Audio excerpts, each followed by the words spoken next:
મિત્રો, આજની વાર્તામાં તમારું સ્વાગત છે. પરંતુ વાર્તા શરૂ કરતા પહેલા કોમેન્ટ કરીને અમને ચોક્કસ જણાવો કે તમે અમારા વિડીયો ક્યાંથી જોઈ રહ્યા છો. અને હા, વિડીયોને લાઇક કરવાનું અને ચેનલને સબસ્ક્રાઇબ કરવાનું ભૂલશો નહીં. મારું નામ રૂપાલી છે. પતિના મૃત્યુ પછી દર મહિનાની 10 તારીખે મને મારા પતિના હિસ્સાની ડિસીઝ પાર્ટનર શેરની રકમ મળવા લાગી. તેમની એ રકમ મેળવીને મને શાંતિ મળી કે ચાલો સારું થયું, આનાથી મારા દીકરાનો ઉછેર સારી રીતે થઈ જશે. પરંતુ એ બધા પૈસા આવ્યા પછી મારા સાસુ સસરાએ તે મારી પાસેથી છીનવી લીધા અને મને નોકરી કરવા માટે મજબૂર કરી. હું ભણેલી ગણેલી હતી, એટલે મને નોકરી પણ આસાનીથી મળી ગઈ. હું આખો મહિનો ઓફિસમાં મહેનતથી નોકરી કરતી, બોસની વાતો સાંભળતી, બસના ધક્કા ખાતી અને ઘરે આવીને ઘરના પણ બધા કામ કરતી હતી. મને લાગ્યું કે મારી નોકરીનો પગાર તે લોકો મારી પાસેથી નહીં લે. પરંતુ જ્યારે હું મારો પગાર લઈને ઘરે પહોંચી તો મારી સાસુએ મારી પાસેથી તે પણ છીનવી લીધો અને મને વાળ પકડીને તેમણે ખરાબ રીતે મારી. તે લોકોને પોતાના નાના માસૂમ પૌત્રની પણ પરવાહ નહોતી. મારા પૈસાથી મારી સાસુ, નણંદ અને સસરા ખૂબ જલસા કરતા હતા. મારે અને મારા દીકરાને દરેક વસ્તુ માટે તરસવું પડતું હતું. ઘણા સમય સુધી હું આ બધું જ શાંતિથી સહન કરતી રહી. પરંતુ જ્યારે મેં જોયું કે હવે મારો દીકરો મોટો થઈ રહ્યો છે, તેની કોઈ જરૂરિયાત પૂરી નથી થતી અને તે માસૂમ બીજા બાળકોને તરસતી નજરે જોતો રહે છે કે દરેક બાળક નવા નવા રમકડાથી રમે છે, સારું સારું ખાવાનું ખાય છે, હવે મેં વિચારી લીધું હતું કે હું મારા દીકરા સાથે અન્યાય નહીં થવા દઉં. મેં પહેલીવાર હિંમત બતાવી હતી અને મારી સાસુના હાથમાંથી મારો પગાર છીનવી લીધો હતો. મારી સાસુનો ચહેરો ગુસ્સાથી લાલ થઈ ગયો અને તેમણે એટલા જોરથી મને જમીન પર ધક્કો માર્યો કે મારું માથું દિવાલ સાથે જઈને અથડાયું અને લોહીની એક પાતળી ધાર મારી કાનપટ્ટી પરથી વહેવા લાગી. તેમને લાગતું હતું કે મારા ઘાને જોઈને હું હંમેશાની જેમ ડરી જઈશ અને ડરીને મારો બધો પગાર તેમના હાથમાં મૂકી દઈશ. પરંતુ હવે આવું નહોતું થવાનું. તેમને અંદાજ નહોતો કે એક મા પોતાના દીકરાની ઈચ્છાઓ પૂરી કરવા ખાતર કઈ હદ સુધી જઈ શકે છે. આ વખતે હું હટવાની નહોતી, પરંતુ તેમને તોડવાની હતી. મારી નણંદ, જે મારા પગારના પૈસાથી નવો નવો મેકઅપ ખરીદતી હતી, તેણે પણ મારી સાથે અત્યાચાર કરવામાં કોઈ કસર નહોતી છોડી. મેં હવે આ બધા લોકોની વિરુદ્ધ એક એવું પગલું ભરવાનો નિર્ણય લીધો હતો કે જેણે તે બધાને મારી આગળ ઘૂંટણ ટેકવા પર મજબૂર કરી દીધા હતા. જ્યારે એક દિવસ મેં તેમના જ ઘરમાં જ્યારે મારી બધું અવિનાશ સાથે થયા ત્યારે હું બહુ ખુશ હતી. અવિનાશ મેરઠમાં રહેતા હતા. દેખાવમાં શાંત પણ બહુ સમજદાર અને સંસ્કારી માણસ હતા. જ્યારે મારા પપ્પાએ અવિનાશનો હાથ મારા હાથમાં આપ્યો તો તેમની આંખોમાં ખુશીના આંસુ હતા. તેમને લાગ્યું હતું કે તેમની ભણેલી ગણેલી દીકરી હવે એવા ઘરમાં જઈ રહી છે જ્યાં તેની કદર થશે, તે ત્યાં ખુશ રહેશે અને પોતાના પતિ સાથે પોતાની નવી જિંદગીની શરૂઆત કરશે. પરંતુ તેમને ક્યાં ખબર હતી કે તે પોતાની લાડકી દીકરીને જે લોકોના હવાલે કરી રહ્યા છે તે તેની જિંદગીને દુષ્કર બનાવી દેશે. કારણ કે લગ્નના બીજા દિવસે મને સમજાઈ ગયું હતું કે આ ઘરમાં મારું મહત્વ માત્ર એક નોકરાણી બરાબર હતું. મારા દહેજમાં જેટલો પણ સામાન આવ્યો હતો તેમાંથી બધો કિંમતી સામાન મારા રૂમમાં નહીં પણ મારી સાસુના રૂમમાં હતો અને મારો જેટલો પણ મેકઅપ હતો તે બધો મારી નણંદ લઈ લીધો હતો.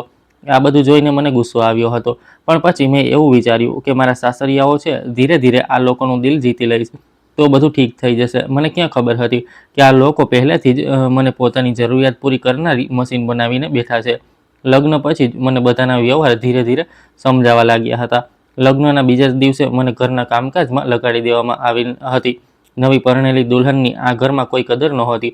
વહેલી સવારે ઉઠીને જ ઘરના તમામ સભ્યો માટે જમવાનું બનાવવું, વાસણ સાફ કરવા, કચરા પોતા કરવા અને કોઈ પણ ખાધા પીધા વગર બસ ઘરનું એક એક કામ કરતા રહેવું મારી જવાબદારી બની ગઈ હતી. રાત્રે જ્યારે મારા પતિ ઘરે આવતા તો તે મારો હાથ પોતાના હાથમાં પકડીને કહેતા હતા કે લાગે છે આજે બહુ થાકી ગઈ છો. શું વાત છે, તું આપણા લગ્નથી ખુશ નથી? તારા ચહેરા પર મને ક્યાંય પરણેલી સ્ત્રીઓ જેવી ખિલખિલાહટ જોવા મળતી નથી. હવે હું મારા પતિને શું જણાવું કે લગ્ન પછી ખુશીઓ એ સ્ત્રીઓના ચહેરા પર જોવા મળે છે જે લગ્ન પછીની જિંદગીને ખુલીને એન્જોય કરે છે. અહીં તો મારી કોઈને કોઈ પરવાહ જ નહોતી, ત્યાં સુધી કે મારા પતિને પણ નહોતી. પરંતુ તેમ છતાં જ્યારે રાત્રે તે મારી સાથે બેસીને મારી તારીફ કરતા હતા, મારા હાલચાલ પૂછતા હતા, તો મારા આખા દિવસનો થાક દૂર થઈ જતો હતો અને એવું લાગતું હતું જાણે મને દુનિયાની બધી ખુશીઓ મળી ગઈ છે. મારા પતિનો કારોબાર સારો હતો. તે કોઈની સાથે બિઝનેસ પાર્ટનરશિપ પર કામ કરતા હતા. હું નહોતી જાણતી કે તે માણસ કોણ હતો અને મને એ પણ ખબર નહોતી કે મારા પતિનો પગાર કેટલો હતો. બધાને એ વાત બહુ સારી રીતે ખબર હતી કે હું ભણેલી ગણેલી છું, મારી પાસે ડિગ્રી છે અને મને કોઈ પણ નોકરી આસાનીથી મળી શકે છે. એટલે જ ઘરમાં આવતો દરેક મહેમાન મારી સાસુ સામે મારી ખૂબ તારીફ કરતો હતો અને કેટલીક સ્ત્રીઓ તો કહેતી હતી કે ખરાબ સમયમાં ઘર માટે વહુઓ તો કમાય છે, તમારી વહુ તો બહુ ભણેલી છે. આની પાસે નોકરી કેમ નથી કરાવતા? જ્યારે મારી સાસુએ સંબંધીઓના મોઢેથી આ વાત સાંભળી તો મને બહુ અજીબ લાગ્યું હતું, કારણ કે આ એક એવી વાત હતી જે કદાચ કોઈ પણ માણસને આસાનીથી હજમ ન થઈ શકે. મને લાગ્યું મારી સાસુ કહેશે કે અમારે ત્યાં આવું નથી થતું, અમારે ત્યાં વહુઓ નોકરી નથી કરતી, અથવા તો એવું પણ કહી શકે છે કે આ તો સારી વાત છે, અમારી વહુ ભણેલી છે, પણ અત્યારે અમારો દીકરો છે કમાવા માટે, તો પછી અમને વહુની કમાણીની શું જરૂર છે? પરંતુ મારી સાસુએ તો પોતાના સંબંધીઓને એવો જવાબ આપ્યો જેણે મારા પગ નીચેથી જમીન ખસેડી દીધી હતી. તેમનો જવાબ મારી વિચારસરણીથી બિલકુલ અલગ હતો. મને લાગ્યું હતું કે તે જૂના જમાનાની જૂના વિચારવાળી સ્ત્રી છે. તેમનું કહેવું હતું કે હા, તમારો આ આઈડિયા તો બહુ સારો છે, હું કહીશ મારી વહુને કે તે નોકરી કરે, ક્યાં સુધી એ ઘરમાં મફતના રોટલા તોડતી રહેશે. આ વાત કોઈ પણ સ્ત્રી માટે બહુ અજીબ હોઈ શકે છે. મારા માટે પણ અજીબ હતી, કારણ કે હું નોકરી કઈ રીતે કરી શકતી? હા, જો કોઈ અહીં મારી કદર કરનારું હોત તો હું ખુશી ખુશી નોકરી કરત, પરંતુ અહીં મને ઘરની નોકરાણી બનાવી દેવામાં આવી હતી. મને એક પળ પણ શાંતિની નહોતી મળતી. હું એક સેકન્ડ માટે પણ આરામ કરી શકતી નહોતી. હું મારા માટે કંઈ નહોતી કરી શકતી. તો પછી આવી ભાગદોડવાળી જિંદગીમાં હું બહાર જઈને નોકરી કેવી રીતે કરત? મારું તો મગજ જ ફરી ગયું હતું. મેં નિર્ણય કરી લીધો હતો કે આ વિશે મારા પતિ સાથે વાત કરીશ. રાત્રે જ્યારે તે ઘરે આવ્યા તો મેં તેમને કહ્યું કે અવિનાશ, તમારી મમ્મી કહે છે કે તે મને જોબ કરવા માટે મોકલશે. હું નોકરી કરવા નથી માંગતી. મારી વાત સાંભળીને અવિનાશ મુસ્કરાવા લાગ્યા અને કહેવા લાગ્યા કે જો મારો પરિવાર કેટલો વધારે ઓપન માઇન્ડેડ છે. મારા ઘરના લોકો તને કેદમાં રાખવા નથી માંગતા. તે ઈચ્છે છે કે જો તારી પાસે ડિગ્રી છે તો તું ઘરની બહાર નીકળ, નોકરી કર, તારા સપના પૂરા કર, અને તું છે કે નોકરી કરવાની ના પાડી રહી છે. મેં કહ્યું કે ના, તમારા ઘરના લોકોની વિચારસરણી એવી નથી. તમારી મમ્મીનો વિચાર બિલકુલ અલગ છે. તે ઈચ્છે છે કે હું ઘરના પણ કામ કરું અને બહારના પણ કામ કરું. હું માણસ છું, કોઈ મશીન નથી. વાત કરતાં કરતાં મારો અંદાજ એકદમ બદલાઈ ગયો હતો. મારા ચહેરા પર ગુસ્સો આવી ગયો હતો. આ બધું જોઈને અવિનાશનો મૂડ પણ ખરાબ થઈ ગયો અને તેમણે કહ્યું, શું તારો ઝઘડો કરવાનો મૂડ છે? રૂપાલી, જો છે તો જણાવ, હું અત્યારે જ ઉઠીને જઈ રહ્યો છું, કારણ કે મારો તારી સાથે ઝઘડો કરવાનો બિલકુલ પણ મૂડ નથી. હું ઓફિસથી થાકીને ઘરે આવ્યો છું અને તું મારી સાથે ઝઘડો કરવા માંગે છે. આટલું કહીને તે ઉઠીને બહાર જતા રહ્યા. હું તેમને અવાજ આપતી રહી ગઈ, પણ તેમને પાછળ ફરીને મારી તરફ જોયું નહીં. હું ખૂબ રડતી રહી અને પથારી પર સૂઈ ગઈ હતી. બીજી સવારે જ્યારે હું ઉઠી તો બધું નોર્મલ હતું, જેવું કે રોજ થતું હતું. એ જ કામ, પતિને નાસ્તો આપ્યા પછી તેમને ઓફિસ મોકલવા, અને એ જ બધું જે રોજ થતું હતું. પરંતુ હવે ઘણા દિવસો વીતી ગયા હતા. મારી સાસુના મોઢેથી મેં મારી નોકરીવાળી વાત નહોતી સાંભળી. મને લાગ્યું કે કદાચ આ બધું તેમણે પોતાના પેલા સંબંધીની વાતોમાં આવીને કહી દીધું હશે. મારે આ વાતને વધારે સિરિયસ ન લેવી જોઈએ, અથવા તો અવિનાશે પોતાની મા સાથે વાત કરી હશે અને તેમને ના પાડી હશે કે મારી પત્ની નોકરી કરવા નથી માંગતી. અવિનાશનો મૂડ પણ ઠીક થઈ ગયો હતો. સમય પસાર થતો ગયો. મારી જિંદગી એ જ ભાગદોડવાળી હતી. ક્યારેક ભાગીને ઘરનું કામ કરવું, તો ક્યારેક ઘરનું પેલું કામ કરવું. મારી નણંદ આખો દિવસ સોફા પર બેસીને મોબાઈલ ચલાવતી રહેતી હતી. તેને તો જમવાનું પણ પથારીમાં જોઈતું હતું. તે યુવાન હતી અને ઘરનું કોઈ કામ પણ નહોતી કરતી. સસરા ઘરની બહાર પોતાના મળવાવાળા લોકો સાથે રહેતા હતા અને સાંજે જ્યારે ઘરે પાછા આવતા તો તેમને પણ ઘરમાં દાખલ થતાં જ ચા જોઈતી હતી. હું બધાની ખુશીઓનો અને બધાની જરૂરિયાતોનો સારી રીતે ખ્યાલ રાખતી હતી. મારે મારું ઘર બનાવવું હતું, બધાને ખુશ રાખવા હતા, પરંતુ મેં નોટિસ કર્યું હતું કે અહીં હું કોઈના માટે કંઈ પણ કરી લઉં, કોઈ પણ મારાથી ખુશ નથી થતું. નણંદ હંમેશા મારી વસ્તુઓ પર નજર રાખતી હતી. જ્યારે પણ મારા રૂમમાં દાખલ થતી, મારી જે વસ્તુ તેને પસંદ આવતી તે ઉઠાવીને લઈ જતી હતી. મારી અમુક વસ્તુઓ એવી હતી જેને હું તેને નહોતી આપવા માંગતી, પરંતુ છતાં પણ હું ચૂપ રહેતી હતી અને વિચારતી હતી કે એક દિવસ તેના લગ્ન થઈ જશે તો તે અહીંથી જતી રહેશે. પરંતુ તે 25 વર્ષની થઈ ગઈ હતી અને હજી સુધી તેના લગ્નનું કોઈ નામ જ નહોતું. મારી સાસુ આખો દિવસ ખુરશી પર બેસીને મને હુકમ આપતી રહેતી હતી, આ ખૂણો સાફ કર, અહીં ધૂળ રહી ગઈ છે અને સાફ કર, જમવામાં તેલ ઓછું વાપરતી કર, વગેરે વગેરે. તેમની વાતો મારા દિલ પર જઈને વાગતી હતી. તેમણે ક્યારેય પણ મને પોતાની દીકરી નહોતી સમજી. પોતાની દીકરીને તો તેમણે હંમેશા આરામ કરાવ્યો હતો અને વહુને નોકરાણી બનાવીને રાખી દીધી હતી. હાલ જિંદગી પસાર થતી ગઈ અને પછી એક દિવસ ખબર પડી કે હું મા બનવાની છું. આ ખબર સાંભળીને સૌથી વધારે જો કોઈ ખુશ થયું હતું તો તે હતા મારા પતિ. મારી નણંદે તો આ ખબર સાંભળતા જ પોતાની માને કહ્યું હતું, અરે મમ્મી, ભાભી પ્રેગ્નન્ટ થઈ ગયા છે, હવે ઘરના કામ કોણ કરશે? મને તો લાગે છે કે પહેલાંની જેમ તમારે જ ઘરમાં રોટલી બનાવવી પડશે. હું તો કોઈ કામ નહીં કરું. ગરમીમાં તો મારાથી કિચનમાં ઊભા પણ નથી રહેવાતું. મારી સાસુએ તેની વાતનો જવાબ આપ્યો, આપણે કેમ ઘરનું કામ કરીશું? આ ગર્ભવતી થઈ છે, બીમાર તો નથી થઈ. ઘરના બધા કામ આ જ કરશે. આપણે પણ આપણા જમાનામાં ઘરના બધા કામ કર્યા જ છે. આ સાંભળીને મારી આંખોમાં આંસુ આવી ગયા હતા. તે બંને મારી સામે જ ઊભા રહીને વાતો કરી રહ્યા હતા. તેમનામાંથી કોઈએ પણ મારી સામે ખુશી વ્યક્ત નહોતી કરી, બલકે તે લોકોને તો એ પરવા હતી કે હવે ઘરનું કામ કેવી રીતે થશે. શું આ દુનિયામાં એવા પણ લોકો હોય છે જે વહુ સાથે આટલો ખરાબ વ્યવહાર કરે છે? આ ખબર હું મારા માતા પિતાને આપવા માંગતી હતી, પરંતુ મારી સાસુએ મને ના પાડી દીધી અને કહ્યું કે પોતાના ઘરવાળાઓને આ વિશે ન જણાવતી, નહીંતર તે લોકો અહીં આવી જશે અને આપણો ખર્ચ થઈ જશે.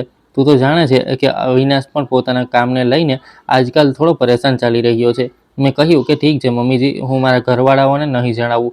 દિવસો પસાર થઈ રહ્યા હતા, મારી તબિયત ખરાબ રહેતી હતી, પણ છતાં હું ઘરના બધા કામ કરતી હતી. મેં એક દિવસ અરીસાની સામે મારી જાતને ધ્યાનથી જોઈ અને કહ્યું કે હું કેટલી બદલાઈ ગઈ છું. મારા ચહેરા પર બિલકુલ પણ ખુશહાલી નથી રહી, રંગ શ્યામ થઈ ગયો. પછી વિચાર્યું, કોઈ વાંધો નહીં, જ્યારે ખોળામાં સંતાન આવી જશે તો ચહેરાની બધી રોનક પાછી આવી જશે. અવિનાશ મને આરામ કરવાનું કહેતા હતા, પરંતુ આરામ નામનો શબ્દ આ ઘરમાં મારા પર લાગુ નહોતો પડતો. સમય જાણે ઝડપથી પસાર થઈ ગયો અને પછી મેં એક દીકરાને જન્મ આપ્યો. મારા દીકરાના જન્મ પર મારા પતિ બહુ જ ખુશ હતા અને પહેલીવાર તેમને ખુશીથી ઝૂમીને મને ગળે લગાવી હતી. હવે મારી જિંદગીમાં કામ હજુ પણ વધારે વધી ગયા હતા. ઘરના કામોની સાથે સાથે દીકરાને પણ સાચવવાનો હતો. તે નાનો હતો, તેને કોઈ ખોળામાં પણ નહોતું લેતું. હું એક બાજુ ખોળામાં તેને લઈને બીજા હાથે કામ કરતી હતી. ક્યારેક રડતી હતી તો ક્યારેક તેને જોઈને હસી દેતી હતી અને બસ ઉપરવાળાને એ જ પ્રાર્થના કરતી હતી કે મારો આ કઠિન સમય ક્યારે પૂરો થશે. હું નહોતી જાણતી કે હવે મારી જિંદગીમાં એક એવો વળાંક આવવાનો છે જે મને હજી પણ વધારે એકલી અને પરેશાન કરી દેશે. જ્યારે એક દિવસ અચાનક મારા પતિ ઘરે આવ્યા અને આવતા જ પથારી પર સૂઈ ગયા. કહેવા લાગ્યા કે મારી તબિયત ઠીક નથી. તેમની આવી હાલત જોઈને હું તો પરેશાન જ થઈ ગઈ હતી. હું તેમને વારંવાર પૂછી રહી હતી કે તમને શું થઈ ગયું છે, પણ તેમનો હોશ તો ધીરે ધીરે જાણે ઉડી જ રહ્યો હતો. તે ડૉક્ટર પાસે ન ગયા અને આખી રાત તેમના પેટમાં દુખાવો રહ્યો. હું તેમની ચિંતામાં આખી રાત જાગતી રહી હતી. મારા લાખ કહેવા છતાં પણ તે ડૉક્ટર પાસે નહોતા જઈ રહ્યા. જ્યારે બીજી સવાર પડી તો અચાનક તે બેહોશ થઈ ગયા અને પછી ક્યારેય ભાનમાં જ ન આવ્યા. મારા સસરા દિવસના સમયે જ્યારે તેમને ડૉક્ટર પાસે લઈને ગયા તો ખબર પડી કે તેમનું એક આંતરડું ફાટી ચૂક્યું હતું, જેના કારણે તેમનું મોત થઈ ગયું. આ આઘાત મારા માટે સૌથી વધારે મોટો હતો. મારો પતિ આ દુનિયામાંથી જઈ ચૂક્યો હતો અને હું વિધવા થઈ ગઈ હતી. મારું માસૂમ બાળક જે હજી માત્ર 1 વર્ષનું હતું, આટલી નાની ઉંમરમાં જ અનાથ થઈ ગયું હતું. પતિના મૃત્યુ પર હું બહુ રડી હતી, બહુ તડપી હતી. મને તો કોઈ સાંત્વના આપવાવાળું પણ નહોતું. મારો પતિ જે પોતાના ઘરનો એકમાત્ર દીકરો, એકમાત્ર ચિરાગ અને બહેનનો એકમાત્ર ભાઈ હતો, તે લોકોને તેના મોતનો આઘાત ત્યાં સુધી રહ્યો જ્યાં સુધી ઘરમાં લોકો હાજર હતા. ઘર ખાલી થતાં જ તે લોકો પોતાના નોર્મલ રૂટીન પર આવી ગયા હતા. અહીં મારા ગળેથી કોળિયો પણ નહોતો ઉતરતો અને એ લોકોએ મને ચૂલા પર ઊભી કરી દીધી હતી કે હું જમવાનું બનાવું. આખરે ક્યાં સુધી કોઈના મોતનો શોક મનાવી શકાય? જવાવાળો તો જતો રહ્યો છે, તેના ખાતર ભૂખ્યા તો ન રહી શકાય. આ શબ્દો મારી સાસુના હતા, એ સ્ત્રીના જેણે મારા પતિને જન્મ આપ્યો હતો. મારા પતિના મોતને હજી 1 અઠવાડિયું પસાર થયું હતું જ્યારે એક દિવસ અમારા ઘરમાં 2 માણસો આવ્યા હતા, જેમને ઘરની અંદર મારા સસરા જ લઈને આવ્યા હતા. હું કિચનમાં વાસણ ધોઈ રહી હતી અને મારો દીકરો રૂમમાં સૂઈ રહ્યો હતો. મને ખબર નહોતી કે આ લોકો કોણ છે, પરંતુ જ્યારે મને વાતોનો અંદાજ આવ્યો તો ખબર પડી કે તે લોકો મારા પતિની ઓફિસથી આવ્યા છે અને એ બંને માણસોમાંથી એક માણસ મારા પતિનો બિઝનેસ પાર્ટનર છે. તેમણે મારા સસરાને કહ્યું કે અંકલજી, ભાભીજીને બોલાવી દો, અમારે તેમની સાથે કંઈક વાત કરવી છે. ત્યારે મારી સાસુ કહેવા લાગી, અરે દીકરા, તેની સાથે શું વાત કરવી છે? અમારી સાથે વાત કરો. તેમણે કહ્યું કે ના, અમારે તેમની સાથે જ વાત કરવી છે. તેમની સાથે એક વકીલ પણ આવ્યો હતો. મારી સાસુએ મજબૂરીમાં મને અવાજ આપ્યો. હું જ્યારે ધીમે ધીમે ચાલતી તેમની સામે ગઈ તો તેમણે મને બેસવાનો ઈશારો કર્યો. હું બેસી ગઈ તો મારા પતિના પાર્ટનર રાકેશ શુક્લાએ મારા હાથમાં એક કવર પકડાવ્યું અને કહ્યું કે ભાભીજી, આ તમારા પતિની કમાણી છે. ખરેખર અવિનાશ અને હું એકબીજાના બહુ સારા બિઝનેસ પાર્ટનર હતા. તેણે આ કંપની માટે ઘણું બધું કર્યું હતું. આ અવિનાશની કમાણી છે જે દર મહિને અમે તમને આપતા રહીશું, કારણ કે તમારી પાસે દીકરો પણ છે અને તમે અવિનાશની પત્ની પણ છો. એટલા માટે આ પૈસા પર તમારો વધારે હક બને છે. આ સાંભળતા જ મારા સસરા કહેવા લાગ્યા, અરે બેટા, આ તું શું કહી રહ્યો છે? આ પૈસા અમને આપી દે. વહુ તો આમ પણ અમારી સાથે જ રહે છે. આ બધું તું અમને આપી દે. અમે અમારી વહુ અને પૌત્રને બહુ પ્રેમ કરીએ છીએ. અમે એમનો ખ્યાલ રાખીશું. પરંતુ તેમણે મારા સસરાની એક પણ ન સાંભળી અને તે પૈસા પરાણે મને આપી દીધા અને કહેવા લાગ્યા કે આગળ પણ આ પૈસા માત્ર તમને જ મળશે. ત્યાર પછી તેમણે કેટલીક ફાઇલ્સ પર મારી સહી લીધી અને પછી થોડીવાર વાતચીત કર્યા પછી તે લોકો ત્યાંથી જતા રહ્યા. તેમના જતાં જ મારી સાસુએ મારા હાથમાંથી તે પૈસા છીનવી લીધા અને કહેવા લાગી, આ પૈસા તારે રાખવાની કોઈ જરૂર નથી. આ અમારા દીકરાના પૈસા છે. મેં કહ્યું, આ તમે શું કરી રહ્યા છો? આ પૈસા તો મારા પતિના, મારા અને મારા દીકરા માટે છે. તમારામાંથી કોઈ પણ મારી જરૂરિયાતનો ખ્યાલ નથી રાખતું. હું આ પૈસાથી મારી જરૂરિયાતો પૂરી કરીશ. મારી સાસુએ ત્યારે મારા ગાલ પર એક જોરદાર લાફો માર્યો અને કહેવા લાગી, વધારે ડહાપણ બતાવવાની જરૂર નથી. આટલું કહીને તે બધા લોકો ત્યાંથી જતા રહ્યા અને પછી હવે મારી મુસીબતના દિવસો હજી પણ વધારે વધતા જઈ રહ્યા હતા. મને અથવા મારા દીકરાને કોઈ પણ વસ્તુની જરૂર પડતી તો અમને ના તો પૈસા આપવાના આવતા હતા અને ના તો અમારી જરૂરિયાત પૂરી કરવામાં આવતી હતી. મારે મારા દીકરાની દવાઓ, ડાયપર અને તેના ખાવા પીવાનો વસ્તુઓનો ખ્યાલ રાખવા માટે મારી સાસુની આગળ હાથ લંબાવવા પડતા હતા. પરંતુ છતાં પણ તે અમને એક રૂપિયો પણ નહોતી આપતી. એક દિવસ મારી નણંદ કહેવા લાગી કે ભાભીને નોકરી પર મોકલી દો, વધારે ભણેલી ગણેલી છે, સારી પોસ્ટ પર નોકરી કરશે, સારી કમાણી થશે. આ સાંભળતા જ મારી સાસુના ચહેરા પર સ્મિત આવી ગયું અને તેમણે બીજા દિવસથી બળજબરીપૂર્વક મારા પર નોકરી જોઈન કરવાનું દબાણ કર્યું. જો કે હું પહેલાં પણ નોકરી કરવા માટે રાજી નહોતી, કારણ કે મારા પર પહેલાંથી જ કામોનો બહુ વધારે બોજ હતો અને હવે તો મારી પાસે નાનકડું માસૂમ બાળક પણ હતું. મેં મારી સાસુને ના પાડી દીધી કે હું નોકરી નહીં કરું. મારા દીકરાનો કોણ ખ્યાલ રાખશે? તેમણે કહ્યું કે તારે ચિંતા કરવાની કોઈ જરૂર નથી. તારા દીકરાનો ખ્યાલ અમે રાખી લઈશું. આખરે તે અમારો પણ કંઈક સગો થાય છે. મારા લાખ વાર ઇનકાર કરવા છતાં પણ તે લોકોને મારા પર દયા ન આવી. મારી સાસુએ મને ખરાબ રીતે મારી અને બીજા દિવસે મને નોકરી જોઈન કરવા પર મજબૂર કરી દીધી. હું એટલી કાબેલ તો હતી કે મને નોકરી માટે ધક્કા ખાવાની જરૂર નહોતી. લગભગ 1 મહિનો લાગ્યો હતો મારી નોકરી લાગવામાં. પહેલાં જે હું થોડો ઘણો ફ્રી ટાઈમ કાઢીને મારા દીકરાનો ખ્યાલ રાખી લેતી હતી, હવે મને એ સમય પણ નહોતો મળી રહ્યો અને હવે હું એક મશીનની જેમ ચાલતી જઈ રહી હતી. સવારથી લઈને સાંજના 5 વાગ્યા સુધી નોકરી કરતી હતી અને ત્યાર પછી ઘરના બધા કામકાજ કરવા પડતા હતા. મારો દીકરો હવે મારાથી બહુ દૂર થઈ ગયો હતો. તે આખો દિવસ ભૂખ્યો રહેતો હતો. કોઈ તેને જમાડવાવાળું પણ નહોતું. તેને કપડાં પણ હું જ પહેરાવતી હતી. હવે મને તેની જિંદગી નર્ક લાગવા માંડી હતી. મેં વિચાર્યું હતું કે કોઈ પણ રીતે મારે મારા ઘરવાળાઓ સાથે વાત કરીને મારા સાસરિયાઓની ફરિયાદ કરવી જોઈએ, કારણ કે હું હવે આગળ વધુ આ બધું સહન નથી કરી શકતી. પણ હું મજબૂર હતી. હું મારા ઘરની પરેશાની મારા પિયરમાં નહોતી જણાવી શકતી. મારા પપ્પા હાર્ટ પેશન્ટ હતા. હું જાણતી હતી કે જો તે પોતાની દીકરીના દુઃખ તકલીફ વિશે સાંભળશે તો સમય પહેલાં જ ઉપર જતા રહેશે. હું તેમને આ બધું જણાવીને ખોવા નહોતી માંગતી. મારા મહિનાનો પગાર પણ આ લોકો પોતાની પાસે રાખી રહ્યા હતા અને મારા પતિની કમાણી પણ પોતાની પાસે રાખતા હતા. ઘરનો ખર્ચ મારી કમાણીથી ચાલી રહ્યો હતો અને છતાં પણ મારા અને મારા દીકરા માટે આ લોકો પાસે એક રૂપિયો પણ નહોતો. જેવી હું પૈસા લઈને ઘરે આવતી, મારી નણંદ મારી બેગમાંથી બધા પૈસા કાઢીને પોતાની માના હવાલે કરી દેતી હતી. 1-2 વાર તો હું રસ્તામાંથી જ મારા દીકરાની જરૂરિયાતનો સામાન લઈને ઘરે ગઈ તો તે પણ મારી સાસુએ પોતાના કબજામાં લઈ લીધો અને કહ્યું કે હવે પછી મારી મરજી વગર પોતાના અથવા પોતાના દીકરા માટે કોઈ પણ વસ્તુ લઈને ન આવતી, નહીંતર સારું નહીં થાય. તે લોકોના જુલમ હદથી વધારે વધતા જઈ રહ્યા હતા અને હું બસ એ જ વિચારીને સહન કરી રહી હતી કે અહીં નહીં રહું તો પછી ક્યાં જઈશ. હું ભણેલી ગણેલી હતી, સમજદાર હતી, ઘણું બધું કરી શકતી હતી, પરંતુ ડર અને સમજની જંજીરોએ મારા મોઢા પર તાળું લગાવી દીધું હતું. આ જ મજબૂરીનો ફાયદો મારા સાસરીના લોકો ઉઠાવી રહ્યા હતા. હવે તો મારા સાસરીઓ બીજાની સામે બહુ ગર્વથી કહેતા હતા કે અમારી વહુ બહુ મોટી પોસ્ટ પર છે, સારી એવી કમાણી કરી લે છે. જેવી મહિનાની 1લી તારીખ આવતી હતી તો મારું દિલ ડરી જતું હતું. ઘરમાં દાખલ થતાં જ મારી સાસુ અને નણંદ મારા પર તરાપ મારતી હતી અને મારી પાસેથી મારા બધા પૈસા લઈ લેતી હતી અને જે પૈસા અભિનવની કંપનીમાંથી આવતા હતા તે પૈસા મારા સસરા મારી પાસેથી લઈ લેતા હતા. હવે હું ઘણા દિવસોથી જોઈ રહી હતી કે મારો દીકરો બહુ વધારે નબળો થઈ રહ્યો હતો.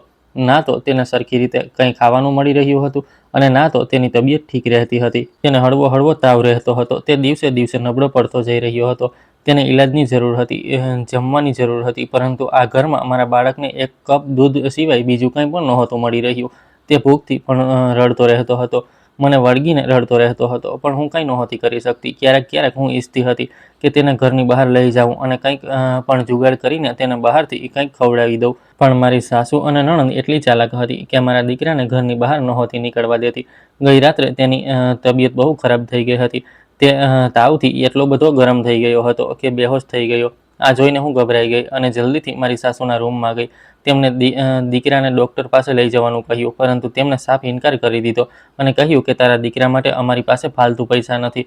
હું તેમની આગળ રડતી રહી, કરગરતી રહી. તેમણે મારા મોઢા પર દરવાજો બંધ કરી દીધો અને તેના પછી દરવાજો ન ખોલ્યો. આ વખતે મેં નિર્ણય કરી લીધો હતો કે હું મારી કમાણીનો 1 રૂપિયો પણ આ લોકોને નહીં આપું અને મારા દીકરાનો ઈલાજ કરાવીશ. એ રાત્રે હું મારા દીકરાના માથા પર ઠંડા પાણીના પોતા મૂકતી રહી, જેનાથી તેનો તાવ થોડો ઓછો તો થઈ ગયો. પણ તેની તબિયત પૂરી રીતે ઠીક નહોતી થઈ. તેને ઈલાજની ખૂબ જ જરૂર હતી. હવે પોતાના સંતાન ખાતર હું કોઈ પણ જોખમ લેવા નહોતી માંગતી. મારે હવે આ અવાજ ઉઠાવવાનો જ હતો અને એ કરવાનું હતું જે મેં આજ સુધી નહોતું કર્યું. 2 દિવસ પછી મહિનાની 1લી તારીખ હતી. આ 2 દિવસોમાં મેં એ કરી દીધું હતું જેના વિશે મારા સાસરિયાઓએ વિચારી પણ નહોતા શકતા. હું મારા પગારના પૈસા લઈને ઘરમાં દાખલ તો થઈ. મેં વિચારી લીધું હતું કે હું મારા દીકરાને ખોળામાં લઈને પૈસા સાથે ઘરની બહાર નીકળી જઈશ અને તેને ડૉક્ટર પાસે લઈ જઈશ. પરંતુ દર વખતની જેમ મને દરવાજા પર મારી નણંદ અને સાસુએ રોકી લીધી અને હાથ લંબાવીને પૈસા આપવાનો ઈશારો કર્યો. આ વખતે મેં તેમને કહ્યું કે હું તમને લોકોને 1 પૈસો પણ નહીં આપું. મારે મારા દીકરાનો ઈલાજ કરાવવો છે. તમને લોકોને આની હાલત દેખાતી નથી. આ માસૂમ છે, તમારા દીકરાનો દીકરો છે. આને ઈલાજની જરૂર છે. જો આને કંઈ થઈ ગયું તો હું જીવતી નહીં રહી શકું. આ મારી કમાણી છે અને મારે મારા દીકરાનો ઈલાજ ચોક્કસ કરાવવો છે. તે રોજ તાવમાં બળે છે. મારા મોઢામાંથી આ શબ્દો નીકળ્યા જ હતા કે મારી સાસુનો હાથ હવામાં લહેરાયો. તેમણે મને એટલી બેરહેમીથી ધક્કો માર્યો કે હું મારી જાતને સંભાળી ન શકી. ડાઇનિંગ ટેબલનો ખૂણો સીધો મારી પીઠ પર અને માથા સાથે અથડાયો હતો. હું જમીન પર પડી ગઈ. મારા માથામાંથી લોહી નીકળવા લાગ્યું હતું અને આ દર્દ છતાં મારા ચહેરા પર એક અજીબસી શાંતિ હતી. કારણ કે જે રમત આ લોકો રમી રહ્યા હતા તેનો અંત હવે મેં પહેલેથી જ નક્કી કરી લીધો હતો. મેં મારી સાસુની આંખોમાં જોતાં કહ્યું કે આ પૈસા મારા છે અને હું આનાથી મારા દીકરાનો ઈલાજ કરાવીને જ રહીશ. તમે લોકો મારા પતિની કમાણી પર મને નથી આપતા. એ પૈસા પર મારા દીકરાનો અને મારો જ હક છે. પરંતુ તે પણ તમે તમારી પાસે રાખી લો છો. આ તો મારી રાત દિવસની મહેનતની કમાણી છે. મને મારા દીકરાની સેહતની પરવાહ છે.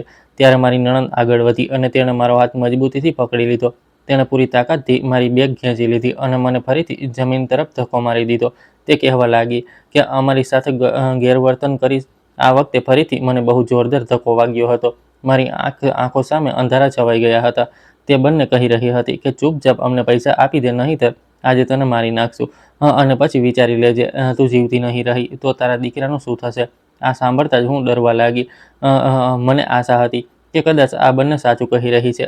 મેં સમજી લીધું હતું કે મારો અને મારા દીકરાનો અહીં કોઈ નથી. હું એકલી છું અને મારે મારા દીકરાને બચાવવો પડશે. મેં હિંમત કરી અને ઊભા થઈને મારી બેગમાં રહેલો એક કાગળ મારી સાસુના હાથ પર મૂક્યો અને કહ્યું, તમને લોકોને શું લાગે છે કે હું આ જ રીતે પરેશાન થતી રહીશ? ના, એવું નહીં થાય. તે મારો રિઝાઇનિંગ લેટર હતો અને જેને વાંચતા જ મારી સાસુના હોશ ઉડી ગયા હતા. તેમણે બૂમો પાડી પાડીને મારા સસરાને અવાજ આપ્યો અને બોલી, જુઓ આણે શું હરકત કરી છે. આણે નોકરી છોડી દીધી છે. મારો રિઝાઇનિંગ લેટર કંપની દ્વારા પૂરી રીતે સ્વીકારી લેવામાં આવ્યો હતો. પરંતુ વાર્તા માત્ર આટલી જ નહોતી.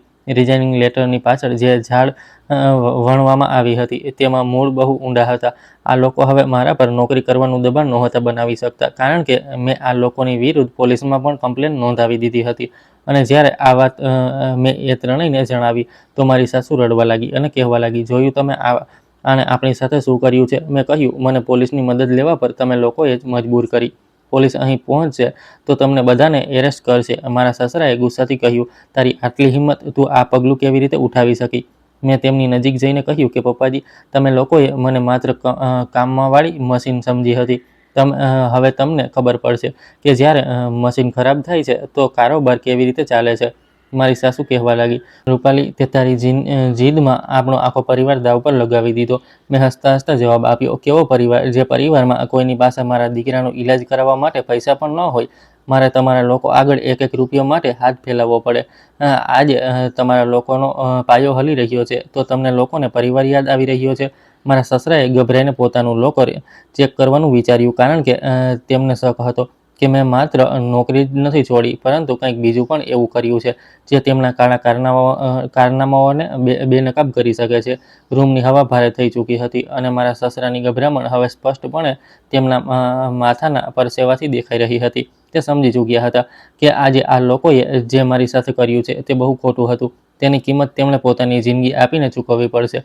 મેં મારા ખિસ્સામાંથી એક નાનકડી વોઇસ રેકોર્ડર પેન કાઢી અને ટેબલ પર મૂકી દીધી. આ પેનને જોતાં જ મારી નણંદ અને સાસુ સસરાના પગ નીચેથી જમીન ખસી ગઈ હતી, કારણ કે આ પેનમાં છેલ્લા 6 મહિનાની એ બધી વાતચીત રેકોર્ડ હતી, જ્યાં મારી સાસુ મને પૈસા ન આપવા પર જાનથી નાખવાની ધમકી આપતી હતી અને સાસુ મને અને મારા દીકરાને ભૂખ્યા રાખવાના કાવતરાઓમાં સામેલ હતી. આ સસ્પેન્સ હવે તેમના ગળાનો ફાંસો બની ચૂક્યો હતો અને તે ખરાબ રીતે તડપી રહ્યા હતા કે કોઈ પણ રીતે મારી પાસેથી તે પેન છીનવી લે. પરંતુ તેમને આઈડિયા ન હતો કે ખેલની બાજી પહેલેથી જ પલટાઈ ચૂકી હતી. ટેબલ પર મૂકેલી વોઇસ રેકોર્ડર પેનને જોતા જ મારા સસરા અને સાસુના ચહેરાનું નૂર ઉતરી ગયું હતું. નણંદે પોતાની ધ્રુજતી આંગળીઓથી આ પેન તરફ ઇશારો કર્યો અને સસરાજીને કહ્યું કે પપ્પા, આ છોકરી શું કરી રહી છે? આની પાસે આપણી વાતો રેકોર્ડ છે. તેને ઝડપથી પેનને ઉઠાવવા ચાહી, પણ મેં સ્ફૂર્તિથી તેને મારા હાથમાં લઈ લીધી અને મારી બેગની અંદર મૂકી દીધી. મેં નણંદની આંખોમાં જોતા કહ્યું કે હવે બહુ મોડું થઈ ગયું છે. આ પેનને છીનવવાથી કંઈ નહીં થાય, કારણ કે આની બધી ઓડિયો ફાઇલ મેં મારી જ એક ફ્રેન્ડના મોબાઈલમાં ડિલિવર કરી દીધી છે. આમ પણ આ ડિવાઇસ મારી ફ્રેન્ડના મોબાઈલ સાથે કનેક્ટ છે, જે મારી સાથે નોકરી કરે છે. તેની એક કોપી મારા વકીલ પાસે પણ પહોંચી ચૂકી છે.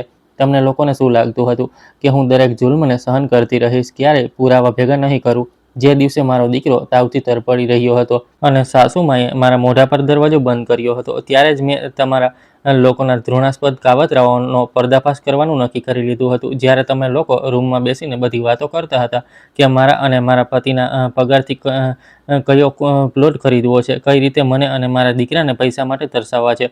મારી સાસુ, જે અત્યાર સુધી રડવાનું નાટક કરી રહી હતી, અચાનક ઊભી થઈ ગઈ અને બૂમ પાડીને બોલી, તું અમને બ્લેકમેલ કરી રહી છે? અમે પોલીસ પાસે જઈશું અને કહીશું કે અમારી વહુએ અમને માનસિક રીતે હેરાન કર્યા છે અને ઘરના બધા પૈસા લઈને ભાગી ગઈ છે.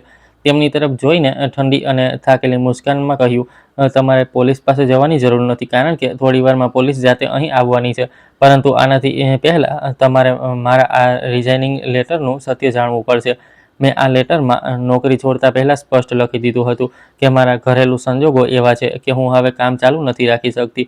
અને એટલું જ નહીં, મેં કંપનીને એ પણ રિક્વેસ્ટ કરી હતી કે મારા છેલ્લા 2 મહિનાના દરેક કામ અને આ મહિનાનો પૂરો પગાર મને ન આપવામાં આવે, પરંતુ તેને હોલ્ડ પર રાખવામાં આવે. મારી નણંદે કહ્યું હતું, તું તો જાણે છે કે ભૈયાનો પગાર માત્ર 3 મહિના સુધી જ અમને મળશે અને ત્યાર પછી તો અમારે તારા પગારની જ ગુજારો કરવાનો છે. આ તે શું કરી દીધું? મારી નણંદ તો પોતાનું માથું પકડીને બેસી ગઈ હતી. તે લોકોએ પોતાના દિલમાં મારા પૈસા માટે જે સપના સજાવ્યા હતા, તે બધા ચકનાચૂર થઈ ગયા હતા, કારણ કે મારા પતિની કમાણી પર હવે તેમને માત્ર 3 મહિના સુધી જ મળી શકતી હતી. તે લોકો મને ઈચ્છીને પણ નુકસાન નહોતા પહોંચાડી શકતા, કારણ કે તેમને ખબર હતી કે જો મને કંઈ નુકસાન થયું તો આ ઘરમાં કમાઈને કોણ લાવશે, કારણ કે મારા સસરા પણ આ કાબેલ નહોતા અને નણંદ તે તો ભણેલી ગણેલી જ નહોતી. હું નોકરી છોડી ચૂકી હતી. તે લોકોને હવે તારા દેખાવા લાગ્યા હતા.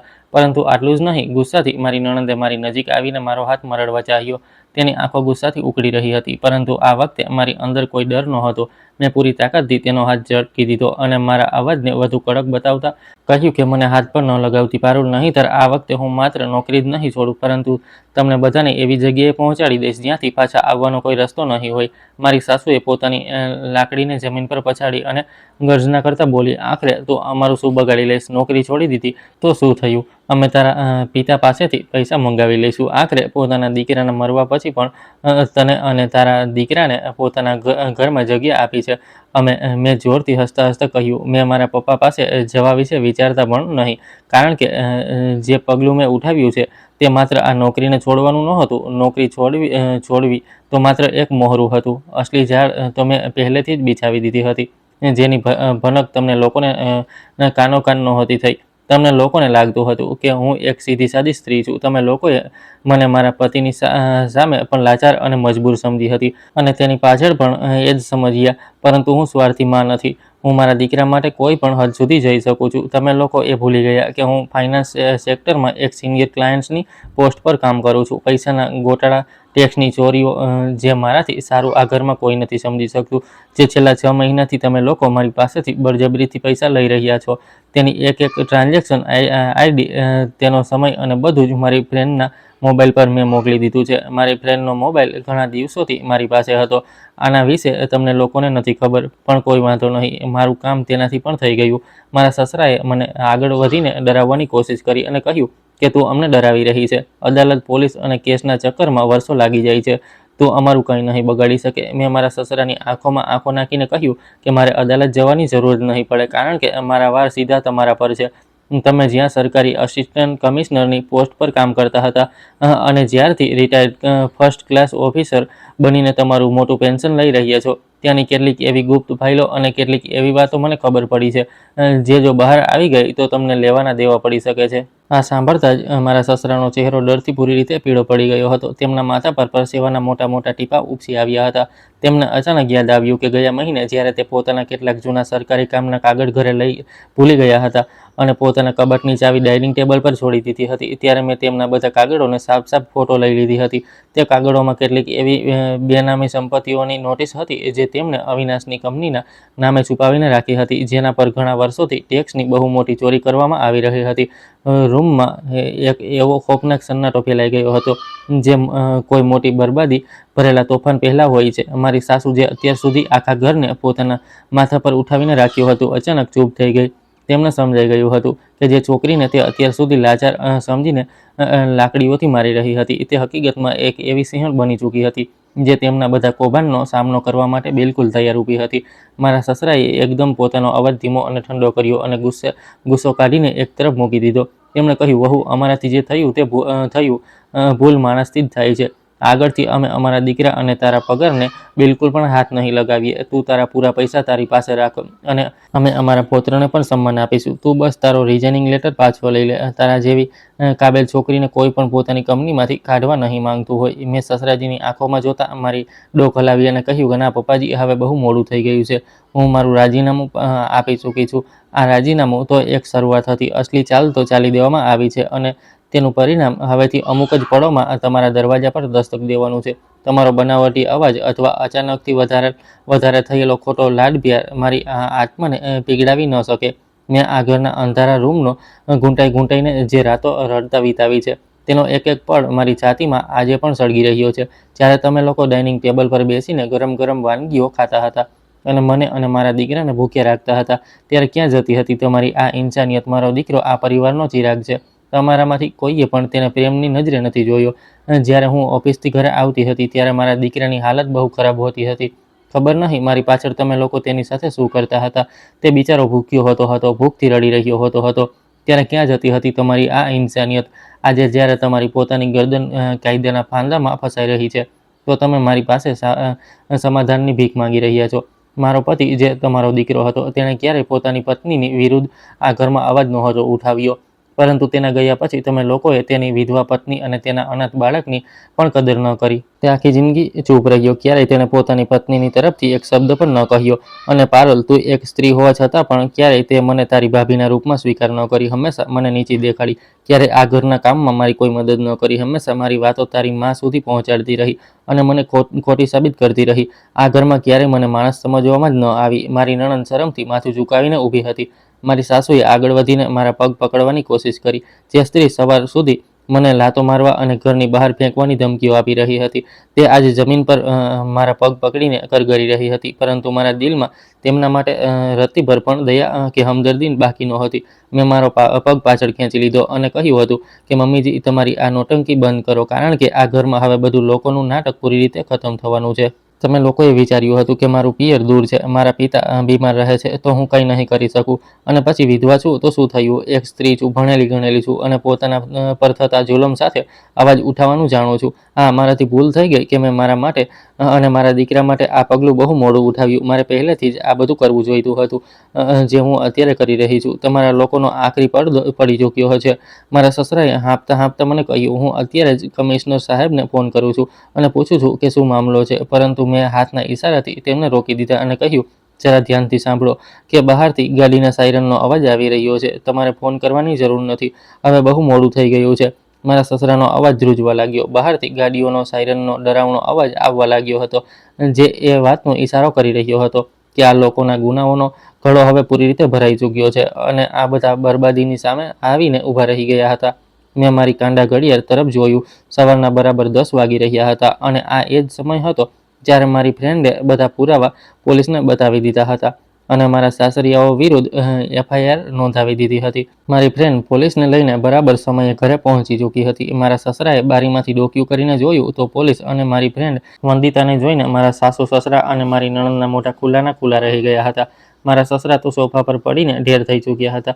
તેમની છાતી ઉપરથી જ નીચે થઈ રહી હતી અને ચહેરો પૂરી રીતે સફેદ પડી ચૂક્યો હતો.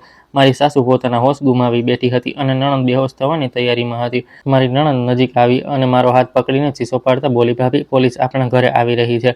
આપણી સમાજમાં શું ઇજ્જત રહી જશે? પોલીસને કહો કે તે પાછી જતી રહે. સસરા તો એટલી ખરાબ રીતે ધ્રુજી રહ્યા હતા. ક્યારેક ફોનને જોઈ રહ્યા હતા તો ક્યારેક દરવાજા તરફ નજર હતી. મેં આગળ વધીને દરવાજો ખોલ્યો તો બહાર ઊભેલી મારી સિનિયર ફ્રેન્ડ વંદિતાએ કહ્યું કે સર, આ જ ઘર છે અને આ જ મારી ફ્રેન્ડ છે. તે લોકો અંદર દાખલ થયા અને કહેવા લાગ્યા કે અમારી પાસે તમને લોકોને અરેસ્ટ કરવાનું વોરંટ છે. અમારે ઘરની તલાશી લેવી છે. મારા સસરાએ હાંફતા હાંફતા પોતાની લાકડી ઉઠાવવા ચાહી, પણ તેમની આંગળીઓમાં એટલી જાટ નહોતી બચી, કારણ કે તે ધ્રુજતા અવાજમાં કહેવા લાગ્યા કે સર, તમને લોકોને કોઈ ગેરસમજ થઈ છે. હું એક રિટાયર્ડ ફર્સ્ટ ક્લાસ ઓફિસર છું અને મારો દીકરો પણ પોતાની મોટી કંપની ચલાવી રહ્યો હતો. અમે લોકો કોઈ ગુનો નથી કર્યો. હું પણ શરીફ માણસ છું અને મારો દીકરો પણ શરીફ માણસ હતો. ઇન્સ્પેક્ટરે એક ઠંડી મુસ્કાન સાથે પોતાના હાથમાં પકડેલી ફાઇલોને સામે કરી અને કહ્યું કે જુઓ, તમારી પ્રતિષ્ઠાનો જે કંઈ કાચો ચીઠો અમારી પાસે પહોંચ્યો છે તે કોઈ ગેરસમજનો નતીજો નથી, પરંતુ પુરાવાઓના આધારે સામેલ છે. તમારા બેંક એકાઉન્ટના બધા સ્ટેટમેન્ટ અમારી પાસે છે, જે તમે તમારી પત્ની અને દીકરાના નામે છુપાવીને રાખ્યા હતા અને જેમાં છેલ્લા ઘણા મહિનાઓથી દર મહિનાની પહેલી તારીખે ગેરકાયદેસર રીતે લાખો રૂપિયાની લેવડ દેવડ થઈ રહી હતી. આટલું જ નહીં, જે અજાણ્યા નામથી પ્લોટ તમે ગયા અઠવાડિયે બુક કર્યો હતો તેના પેમેન્ટના ખોટા ડોક્યુમેન્ટ પણ અમારા હાથ લાગી ચૂક્યા છે. મારી સાસુએ આગળ વધીને કરગરતા કહ્યું કે સર, પ્લીઝ વાતને અહીં જ ખતમ કરી દો. અમે દરેક તપાસ માટે તૈયાર છીએ, પરંતુ બધાની સામે અમારો તમાશો ન બનાવો. પોલીસે મારી સાસુને ધમકાવતા કહ્યું કે તમાશો તો હવે શરૂ થવાનો છે મેડમ. જ્યારે પોતાના જ ઘરની સ્ત્રીને એક એક પૈસા માટે તમે લોકો તરસાવી રહ્યા હતા અને તેના બાળક પર જુલમ કરી રહ્યા હતા, ત્યારે કાયદા અને સમાજની યાદ ન આવી તમને? એક વિધવા સ્ત્રીનો પોતાના પતિની કમાણી પર હક હોય છે, પરંતુ તમે લોકો તેની પાસેથી તે પણ હક છીનવી રહ્યા હતા અને એક વિધવા સ્ત્રીને નોકરી કરવા પર મજબૂર કરી દીધી, ત્યાં સુધી કે તેના માસૂમ બાળક, અને તેના માટે તમે લોકોએ કોઈ મદદ ન કરી. પોલીસવાળાઓએ ઘરના ખૂણે ખૂણાની તલાશી લેવાનું શરૂ કરી દીધું. સાથે જ ઇન્કમટેક્સ વાળાની ટીમ પણ પહોંચી ચૂકી હતી. પોલીસની દેખરેખમાં ઇન્કમટેક્સ વાળાઓએ કબાટના તાળા તોડી દીધા. ફાઇલો ચેક થવા લાગી અને જે સાસુ સસરા સવાર સુધી મને એક એક પૈસા માટે તરસાવી રહી હતી, તે આજે પોલીસવાળાઓની સામે હાથ જોડીને ઊભી હતી અને કહી રહી હતી, અમારા ઘરેણાંને હાથ ન લગાવતા. મેં મારી બેગ ઉઠાવી, જેમાં બધા જરૂરી ડોક્યુમેન્ટ, સર્ટિફિકેટ અને અમુક કપડાં હતા, અને બીજી તરફ મારા દીકરાને ખોળામાં ઉઠાવી લીધો. મેં મારા સસરા તરફ જોયું. તેમની આંખોમાં હવે ઘમંડ અને જુલમ ગાયબ થઈ ચૂક્યો હતો. ત્યાં માત્ર એક મુજરીમની લાચારી હતી. તેમણે મને કહ્યું કે વહુ, ઉપરવાળા ખાતર અમને બચાવી લે. અમારો દીકરો પણ આ દુનિયામાં નથી. અમારો એકમાત્ર સહારો તું જ છો. જો તું તારી ફરિયાદ પાછી લઈ લઈશ તો આ બધું અટકી જશે. હું તારા પગે પડવા તૈયાર છું. તું જેવું કહીશ તેવું થશે. તારો પૂરો પગાર તારી પાસે રહેશે. તું ચાહે તો નોકરી પણ ન કરતી.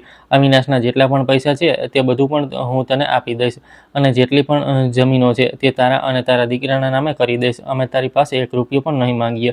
બસ અમને બચાવી લે. મેં મારા સસરાનો હાથ છોડાવ્યો અને બહુ શાંત પરંતુ સુકૂનભર્યા અંદાજમાં કહ્યું કે પપ્પાજી, જ્યારે તમારી પત્ની મને મારી રહી હતી, મારા માથામાંથી લોહી નીકળ્યું હતું, ત્યારે તમારી ઇન્સાનિયત ક્યાં ગઈ હતી? જ્યારે મને આ ઘરમાં નોકરાણી બનાવીને દિવસભરના બધા કામ કરાવવામાં આવતા હતા, ત્યારે તમારી ઇન્સાનિયત ક્યાં ગઈ હતી? ત્યારે કદાચ તમારી ઇન્સાનિયત સૂઈ રહી હતી. જ્યારે તમારા દીકરાની વિધવા વહેલી સવારે નોકરી કરવા માટે ઘરથી નીકળતી હતી, ત્યારે પણ તમારી ઇન્સાનિયત સૂઈ રહી હતી. તમે લોકોએ મને એક મશીન બનાવી દીધી હતી, જે ઘર અને બહાર બંનેનું કામ કરવા પર મજબૂર થઈ ગઈ હતી. મારો દીકરો બહુ બીમાર હતો. મેં તમારા લોકો પાસે પૈસા માંગ્યા હતા, પણ કોઈએ મારી મદદ ન કરી. તમને લોકોને શું લાગતું હતું કે હું નોકરી કરવા જાઉં છું તો મારું દુઃખ કોઈની સાથે વહેંચી ન શકું? તમને લોકોને શું લાગતું હતું કે આ શહેરમાં મારું તમારા લોકો સિવાય કોઈ નથી? હા, આ શહેરમાં મારું કોઈ નથી, પરંતુ મારી એક આ ફ્રેન્ડ છે, જે મને એ કંપનીમાં નોકરી કરતી વખતે મળી જ્યાં હું નોકરી કરી રહી હતી. આણે મારી હાલતને જોઈ અને મને પૂછ્યું કે તું તો બહુ સારી હતી, તને શું થઈ ગયું? ત્યારે મેં આને પૂરી મારી પરેશાની જણાવી તો આણે મારી મદદ કરવાની કોશિશ કરી અને કહ્યું કે તારા સાસરિયાઓને તેમની ભૂલોનો અહેસાસ અપાવવો બહુ જરૂરી છે, નહીંતર તે લોકો તારો અને તારા દીકરાનો જીવ લઈ લેશે, અને તે લોકોને રત્તીભર પણ અફસોસ નહીં થાય. તારે તારા દીકરા માટે જીવવું પડશે. તારે તે લોકોનો પર્દાફાશ કરવો જ પડશે. આવી રીતે ક્યાં સુધી ચૂપ રહીશ અને આવી રીતે ક્યાં સુધી જુલ્મ સહેતી રહીશ? મારી ફ્રેન્ડે મારી હિંમત વધારી અને મારી મદદ કરીને આજે તમને લોકોને મારી સામે માફી માગવા પર મજબૂર કરી દીધા. આજે તમે તમારી ખોટી ઇજ્જત બચાવવા માટે મારા પગે પડી રહ્યા છો. મને તમારા લોકો પર ધૃણા આવે છે, જે બીજાની દીકરીઓને મશીન સમજે છે અને પોતાની દીકરીને ઘરમાં ઇજ્જતથી રાખે છે. હું આ ઘરને હંમેશા માટે છોડી રહી છું. તમારા લોકો સાથે હવે મારો કોઈ સંબંધ નથી. મારી સાસુએ સોફા પર જ ચીસો પાડતા કહ્યું કે ના વહુ, તું આવું ન કરી શકે. તું બીમાર પિતા વિશે તો વિચાર. જ્યારે તારા પતિના ઘરવાળાની બદનામી થશે તો સમાજ, તારા પરિવાર પણ થૂંકશે. લોકો તારા પિતાને કહેશે કે તમારી દીકરીએ પોતાના જ સાસરિયાને બરબાદ કરી દીધું. મેં પાછળ ફરીને મારા સસરાની આંખોમાં જોયું અને કહ્યું, પપ્પાજી, તમારે મારા પિતાની ફિકર કરવાની કોઈ જરૂર નથી, કારણ કે મેં ગઈ રાત્રે જ મારા પપ્પાને ફોન કરીને આ નર્કની એક એક હકીકત સાચે સાચ જણાવી દીધી છે. પપ્પાએ જ્યારે મારી કથા સાંભળી તો તેમના રડવાના અવાજે મારી આત્માને ઝંઝોળી દીધી. તેમણે મને માત્ર એક જ વાત કહી હતી કે દીકરી, જો તું નર્કમાં હવે એક દિવસ પણ વધારે રહી તો હું મારો જીવ આપી દઈશ. તે મને આ બધું પહેલાં કેમ ન જણાવ્યું? મારા પિતાએ કહ્યું કે તું મને એવા બાપુ જેવો સમજતી રહી, જે પોતાની દીકરીઓને નર્ક જેવા સાસરીમાં પણ ગુજારો કરવાનું બોલે છે, અને પછી જ્યારે દીકરીઓ હિંમત હારી જાય છે તો એક દિવસ તેમનું મરેલું મોઢું જુએ છે. હું એવો બિલકુલ પણ નથી. મને મારી દીકરી પર ગર્વ છે. દીકરી, તારો ઘરડો પિતા પોતાના છેલ્લા શ્વાસ સુધી તારી સાથે ઊભો છે. તારે તારી જાતને એકલી સમજવાની કોઈ જરૂર નથી. તને જે ચીજની જરૂર હોય તું મને જણાવજે અને હું તારી મદદ કરીશ. મારા પપ્પાના આ શબ્દોએ મને એ તાકાત આપી જે હું છેલ્લા આ 3 વર્ષના જુલમમાં ખોઈ ચૂકી હતી. મારા માતા પિતાને મારી જીત પર ગર્વ છે. બદનામી અમારી નહીં, પરંતુ તમારા જેવા લાલચી અને જાલિમ લોકોની થશે. મારી સાસુ જોર જોરથી બૂમો પાડતા જમીન પર બેસી ગઈ. તેમનો એક ઘમંડ, જે દર મહિને મારી મહેનતની કમાણી પર પડતો હતો, હવે પૂરી રીતે માટીમાં મળી ચૂક્યો હતો. મેં મારા પગલાં આગળ વધાર્યા અને આ ઘરના મેઇન દરવાજા તરફ ચાલી નીકળી. ત્યાંથી ક્યારેક હું એક ડરેલી સહેમેલી દુલ્હન બનીને અંદર આવી હતી. મારો દીકરો મારા ખોળામાં હતો, જે માત્ર હજી 1 વર્ષનો માસૂમ હતો. તે નહોતો જાણતો કે અહીં આ બધું શું થઈ રહ્યું છે. હું ઈચ્છતી પણ નહોતી કે આગળ ક્યારેય તેને પોતાના પિતાના પરિવારવાળાઓની હકીકત વિશે કંઈ ખબર પડે. હું તેને આવા માહોલથી બહુ દૂર લઈ જવા માંગતી હતી. મેં વિચારી લીધું હતું કે હું મારા દીકરાને આ લોકો જેવો નહીં બનાવું. વાર્તાનો એ આખરી અને સૌથી મોટો સસ્પેન્સ જે મારા સસરાને લાગી રહ્યું હતું કે માત્ર તેમણે કરેલા કૌભાંડની હદ સુધી છે, તે હજી પૂરી રીતે ખુલવાનું બાકી હતું. તેમને લાગી રહ્યું હતું કે મેં માત્ર તેમની પોલીસમાં ફરિયાદ કરી છે અને નોકરી છોડી દીધી છે, પરંતુ તેમને અંદાજ નહોતો કે હું તેમનાથી ઘણા કદમ આગળનું વિચારી શકતી હતી. મેં આ લોકોને પૂરી રીતે બરબાદ કરવાનું વિચારી લીધું હતું. આ ઘરમાં આજ સુધી મને અને મારા દીકરાને આ ઘરના હકથી દૂર રાખવામાં આવ્યા હતા. હવે મારે મારા સસરા અને મારા પતિનું બધું જ મારા દીકરાના નામે કરાવવું હતું, કારણ કે મારા પતિએ આ ઘર માટે ઘણું બધું કર્યું હતું. તેના બદલામાં તેમની પત્ની અને તેમના દીકરાને કંઈ નહોતું મળ્યું. હું ખાલી હાથે અહીંથી નહોતી નીકળવા માંગતી. મેં આ લોકો વિરુદ્ધ છેતરપિંડીનો કેસ નોંધાવ્યો હતો અને પોતાના દીકરાનો હક માંગવાની અપીલ કરી હતી. મેં કેસમાં એ પણ નોંધાવ્યું હતું કે આ લોકો મને જાનથી મારી નાખવા માંગતા હતા, કારણ કે આ લોકોએ ઘણીવાર મારી સાથે મારપીટ કરી હતી. પોલીસ અને આસપાસના લોકો મારી સાથે હતા. મારી ફ્રેન્ડે પણ મારો બહુ સાથ આપ્યો હતો. મારા સાસરિયાના 3 લોકોને અરેસ્ટ કરી લેવામાં આવ્યા. મેં તે લોકોને બરબાદ કરી દીધા, કારણ કે મારી પાસે મારો દીકરો હતો, મારા પતિનું સંતાન હતો અને હું આ ઘરના એકમાત્ર દીકરાની વિધવા હતી. આ હિસાબે આ ઘરની બધી જમા પૂંજી અને આ બધું જ મારા અને મારા દીકરાના નામે થઈ ગયું હતું. અને તે વોઇસ રેકોર્ડ, જેમાં મારા સાસરીવાળાઓની વાતો હતી, તે પણ એક પુરાવા તરીકે કોર્ટમાં રજૂ કરવામાં આવ્યો, જેમાં મારા સાસરીવાળા મારી સાથે મારપીટ કરતા હતા અને હુકમ આપવામાં આવતો હતો કે હું ઘરના બધા કામ કરું. મને નોકરાણી બનાવીને રાખવામાં આવતી હતી. મારી આંખોમાંથી આંસુ વહી રહ્યા હતા, પરંતુ હવે તે આંસુ લાચારી અને બેબસીના નહોતા, બલકે તે મારી આઝાદી અને પોતાના હકની લડાઈના હતા. હું આ જંગ જીતી ગઈ હતી. એક સ્ત્રીને અને તેના દીકરાને ઇન્સાફ આપવા માટે કાયદાએ તેની પૂરી મદદ કરી હતી. મેં તે ઘર વેચી દીધું હતું અને જેટલા પૈસા મને સરકાર તરફથી મળ્યા તે બધા પૈસા લઈને હું મારા પિયર પાછી આવી ગઈ અને હવે હું મારા પિયરમાં જ રહું છું, નોકરી પણ કરું છું અને મારા દીકરાનો ઉછેર પણ બહુ સારી રીતે કરી રહી છું. અહીં મારા દીકરાને ભૂખ્યો રાખવામાં નથી આવતો. મેં તેના ભવિષ્ય માટે ઘણું બધું વિચારી રાખ્યું છે. મારા સાસુ, સસરા અને નણંદ આજ જેલના સળિયા પાછળ છે. હું એવા તમામ સાસરીવાળાઓને એ જ કહેવા માંગુ છું કે કોઈની દીકરીને પોતાના ઘરે લાવીને તેને નોકરાણી ન સમજો. તે પણ કોઈની દીકરી છે. તેને જો તમે તમારી દીકરી જેવી સમજશો તો તે તમારી સગી દીકરી કરતાં પણ વધારે બલિદાન આપશે. મેં મારા પતિની સામે પણ અને મારા પતિના મરવા પછી પણ આ ઘરમાં શાંતિના દિવસો નહોતા જોયા, પરંતુ તેનો મતલબ એ નહોતો કે હું જુલ્મને સ્વીકાર કરી ચૂકી હતી. હું એ દિવસે બગાવત કરવાનો નિર્ણય કરી ચૂકી હતી, જ્યારે કોઈ પણ મારા દીકરાનો ઈલાજ કરાવવાવાળું નહોતું. મારી ફ્રેન્ડ વંદિતાની હું ખૂબ ખૂબ આભારી છું. જેણે પોતાના એક ડૉક્ટર ફ્રેન્ડ સાથે વાત કરીને મારા દીકરાના હાલચાલ પૂછીને તેની દવા મને આપી હતી, જેને મેં છુપાઈને ઘરે લઈ જઈને શાંતિથી મારા દીકરાને ખવડાવી દીધી હતી, જેનાથી મારા દીકરાની તબિયતમાં સુધારો આવ્યો હતો. હું મારી વાર્તાથી તમને લોકોને એ જ જણાવવા માંગુ છું કે જો તમે કોઈ જુલ્મનો શિકાર છો તો ચૂપ રહેવાને બદલે તેની વિરુદ્ધ અવાજ ઉઠાવો, કારણ કે જાલિમ તમારા ચૂપ રહેવાથી હજુ પણ વધારે મજબૂત બની જાય છે.